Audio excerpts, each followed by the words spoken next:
Здравствуйте, ребята! Я рада снова приветствовать вас на сегодняшнем уроке. Я хочу начать его с пожелания добра. Давайте приступим. Тема нашего сегодняшнего урока – циклы while и for. Ранее мы изучили два типа алгоритмов. Линейные алгоритмы – это алгоритмы, в которых команды выполняются последовательно в том порядке, в котором они записаны, а также разветвляющиеся алгоритмы, которые содержат конструкции ветвления. Ветвлением называется алгоритмическая конструкция, в которой в зависимости от некоторого условия происходит исполнение одной из двух последовательностей действий – ветвей. В 1969 году нидерландский ученый Эцгер Вибе Dijkstra доказал, что для решения любой логической задачи можно составить алгоритм, содержащий три типа алгоритмических структур – следование, ветвление и цикл. Эти алгоритмические конструкции были названы базовыми. Следование и ветвление мы уже изучили. Сегодня мы рассмотрим третий тип алгоритмов – циклические алгоритмы, а также узнаем, как записываются циклы с предусловием и постусловием и параметром. Научимся программировать циклы. В некоторых алгоритмах может потребоваться несколько раз повторить одну и ту же последовательность действий. Рассмотрим, например, алгоритм чтения книги. Для того, чтобы прочесть книгу, необходимо сначала ее открыть. После чего, пока книга не закончится, нужно прочитывать по 2 страницы и переворачивать страницу. После окончания чтения нужно закрыть книгу. Такие алгоритмы, как описанные выше, называются циклическими. Они содержат циклы. Цикл – это алгоритмическая конструкция, которая представляет собой последовательность действий, повторяющихся многократно. Различают 3 вида циклов. Цикл с заданным условием продолжения работы, который также называется циклом с предусловием, цикл с заданным условием окончания работы с постусловием, а также цикл с параметром. Блок-схема алгоритма чтения книги выглядит так. Этот алгоритм содержит цикл с предусловием. Его исполнение начинается с проверки условия. Если условие выполняется, следуют некоторые действия, которые называются телом цикла. После исполнения тела цикла вновь проверяется его условие. Так продолжается до тех пор, пока условие цикла выполняется. Когда условие цикла станет ложным, цикл завершит свою работу. Рассмотрим, как описывается цикл с предусловием на языке Python. Его описание начинается со служебного слова while, что в переводе на русский язык означает «пока». Через пробел после него следует условие продолжения работы цикла. Оно, как и в случае с ветвлением, представляет собой выражение логического типа bool. Дальше следует двоеточие. А со следующей строки с отступом тело цикла, то есть инструкции, исполнение которых будет повторяться до тех пор, пока условие цикла истина. Как и в случае с ветвлением, важно соблюдать отступы, иначе программа работать не будет. По умолчанию отступ в языке программирования Python равен 4 пробелам, хотя интерпретаторы распознают и другие пробельные отступы. Важно лишь их наличие. Давайте рассмотрим задачу. Необходимо написать программу для вычисления суммы цифр целого числа. Для решения задачи мы будем выделять правую цифру числа путем вычисления его остатка от деления на 10, учитывать найденную цифру при расчете суммы, после чего убирать эту цифру из числа путем его безостаточного деления на 10. Мы будем повторять эти действия до тех пор, пока в числе не останется цифр, то есть пока оно больше нуля. Напишем модуль для решения задачи. Вначале с помощью инструкции print выведем на экран сообщение о том, что это программа, вычисляющая сумму цифр целого числа, и запрос на его ввод. Дальше запишем инструкцию для считывания числа в переменную n. Так как по условию число целое, при вводе будем преобразовывать его значение в целочисленный тип int. Введенное число не обязательно положительное, поэтому для вычисления суммы цифр будем использовать его модуль. Для получения модуля числа присвоим переменной n значение функции abs. Прежде чем начать вычисление суммы цифр числа, объявим переменную для ее хранения. Назовем ее s и присвоим ей значение 0. Теперь начнем вычисление суммы цифр числа. Для этого напишем цикл while. Условием продолжения его работы будет то, что в числе n еще остались цифры, то есть оно больше нуля. В теле цикла запишем единственную инструкцию присваивания переменным s и n соответственно s плюс n процент 10, а также n двойной слэш 10. Таким образом, на каждом шаге цикла к переменной s будет добавляться значение правой цифры n, после чего эта цифра будет убрана из числа. По завершении работы цикла в переменной s будет храниться значение суммы цифр числа. Поэтому с помощью инструкции print выведем на экран сообщение о том, что сумма цифр введенного числа равна значению переменной s. Запустим модуль на выполнение и введем число 32 768. Сумма его цифр действительно равна 26. Еще раз запустим модуль и введем число минус 256. Сумма его цифр действительно равна 13. Программа работает правильно. Задача решена. Еще раз обратим внимание на принцип работы цикла с предусловием. Перед началом выполнения тела цикла проверяется его условие. Поэтому, если условие такого цикла изначально ложно, то тело цикла не будет выполнено ни разу. Исполнение тела цикла повторяется до тех пор, пока условие цикла истина. Поэтому, если условие цикла будет всегда истина, то цикл будет повторяться бесконечно. То есть исполнение программы никогда не будет завершено само по себе. Оно будет завершено либо ошибкой при переполнении одной из переменных, либо его прервет пользователь. В таких случаях говорят, что программа зациклилась. Однако и бесконечные циклы также нашли применение в некоторых языках программирования. Заголовок наиболее простого цикла, бесконечного цикла, while true. Рассмотрим еще одну задачу. Написать программу, которая определяет, является ли простым введенное целое положительное число. Простым называется целое число, которое без остатка делится только на себя и на единицу. Услышав это определение, многие из вас наверняка догадались, что для того, чтобы узнать, является ли число n простым, достаточно проверить его делимость на все целые числа на промежутке от 2 до n-1. Напишем программу для решения задачи. Вначале с помощью инструкции print выведем сообщение о том, что эта программа определяющая, является ли целое положительное число простым, и запрос на ввод числа. Дальше запишем инструкцию для считывания введенного числа в переменную n. Так как по условию задачи число целое, то при вводе мы будем преобразовывать его значение в целочисленный тип int. Истинность высказывания о том, что число n простое, мы будем хранить в логической переменной p. Предположим, что n простое число, поэтому присвоим переменной p значение истина. Также нам понадобится переменная, в которой мы будем перебирать предполагаемые делители n. Назовем ее m. Присвоим ей значение наименьшего предполагаемого делителя, то есть 2. Дальше запишем цикл while для проверки того, является ли число простым.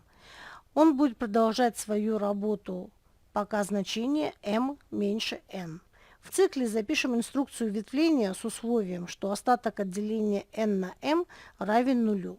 Если это условие выполняется, значит n не является простым числом, и мы присвоим логической переменной p значение ложь. В противном случае ничего делать не будем.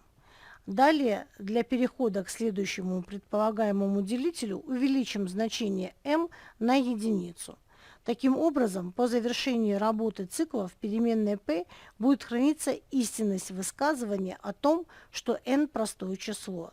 Для вывода ответа на вопрос задачи запишем инструкцию ветвления с переменной p в качестве условия. Если переменная p имеет значение истина, выведем на экран сообщение о том, что число n является простым. В противном случае выведем на экран сообщение о том, что число n не является простым.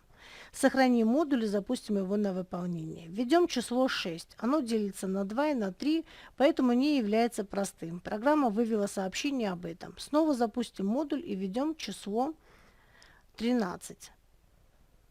Это число действительно является простым. Программа работает правильно. Но запустим ее еще раз и введем число 16 миллионов 769 тысяч 023. Программа вернула результат с заметной временной паузой. Это произошло потому, что в написанной программе при увеличении числа увеличивается количество проверок. Для решения этой задачи есть несколько вариантов сокращения перебора чисел. Прежде всего, единожды проверив делимость числа на 2, можно больше не проверять его делимость на четные числа, так как все они содержат двойку в разложении на простые множители. Таким образом, мы сократим количество предполагаемых делителей почти в 2 раза. Так как n равно произведению двухкратных корней из n, то при его разложении на 2 множителя, если один из них будет больше квадратного корня из n, то второй будет меньше квадратного корня из n. Поэтому нам достаточно перебирать возможные множители до квадратного корня из n. Также, найдя хотя бы один делитель числа, мы докажем, что оно не является простым. И после этого проверку продолжать не требуется. Таким образом, нам достаточно проверить делимость n на 2 и на все нечетные числа на промежутке от 3 до квадратного корня из n.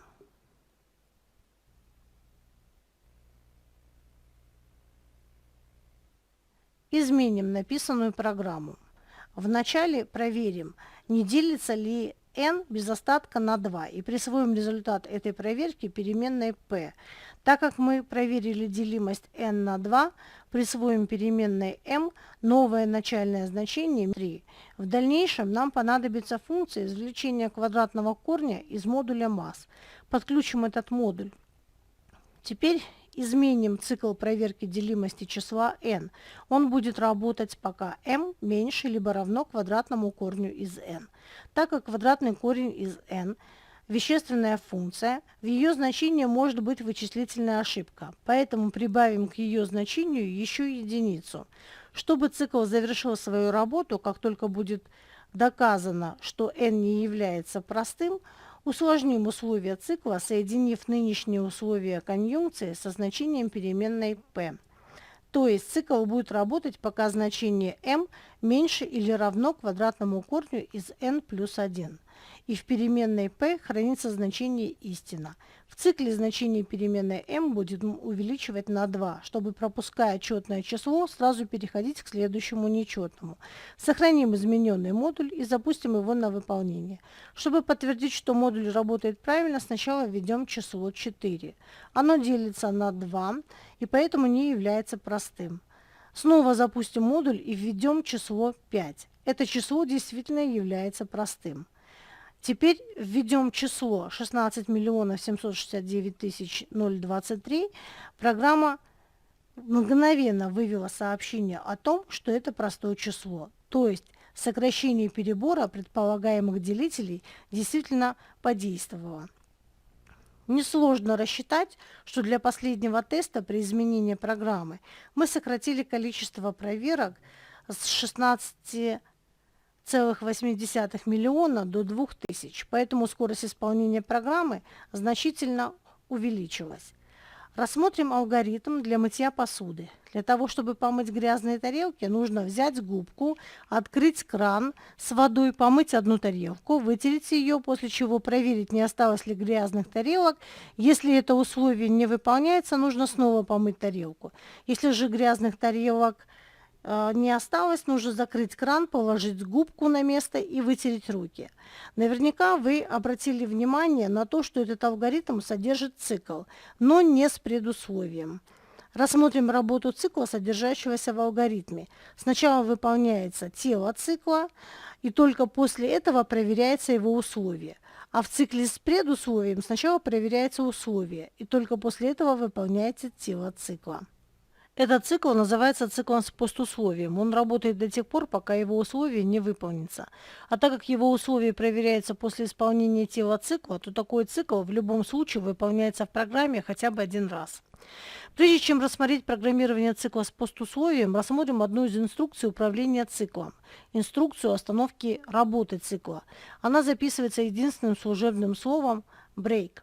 Когда интерпретатор встречает в цикле эту инструкцию, он останавливает работу текущего цикла и переходит к исполнению команд, записанных после него.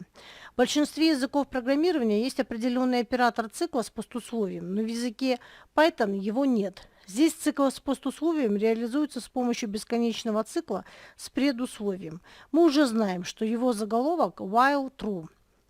Дальше записываются инструкции, составляющие тело цикла с постусловием. После них следует инструкция ветвления, содержащая условия цикла с постусловием. Если это условие выполняется, следует инструкция остановки цикла break. Рассмотрим работу цикла с постусловием на примере решения задачи. Написать программу, которая вычисляет наибольший общий делитель двух целых положительных чисел. Наибольшим общим делителем двух чисел, сокращенно NOT, называется наибольшее число, на которое без остатка делятся оба числа. Для вычисления NOT мы будем использовать усовершенствованный алгоритм Эвклида. В нем, чтобы найти нот двух чисел, наибольшее из них заменяется своим остатком от деления на наименьшее число до тех пор, пока одно из чисел не станет равным нулю. После этого ненулевое число имеет значение наибольшего общего делителя исходных чисел. Напишем модуль для решения задачи. Вначале с помощью инструкции print выведем на экран сообщение о том, что это программа, вычисляющая наибольший общий делитель двух целых положительных чисел, а также запрос на двух чисел. Запишем инструкцию для считывания чисел в переменные а и б. По условию задачи числа целые. Поэтому при считывании мы будем преобразовывать их значение в целочисленный тип int. Теперь запишем цикл с постусловием. Для этого запишем сначала бесконечный цикл while, в котором будет ветвление с условием завершения работы цикла а равно нулю или b равно нулю. То есть цикл завершится тогда, когда одно из чисел станет равным нулю. Если это условие выполняется, сработает инструкция окончания работы цикла break. Тело цикла с постусловием будет содержать ветвление для определения большего из чисел с условием а больше b. Если это условие выполняется, то переменная а присвоим значение а%b. Если это условие не выполняется, значит наибольшее число b, поэтому переменной b мы присвоим значение b%a. Так как одно из чисел после выполнения описанного цикла будет равно нулю, то значение ненулевого числа можно вычислить как их сумму. Поэтому выведем на экран сообщение о том, что нот введенных чисел равен сумме значений а и b. Сохраним написанный модуль и запустим его на выполнение. Введем числа 45 и 75.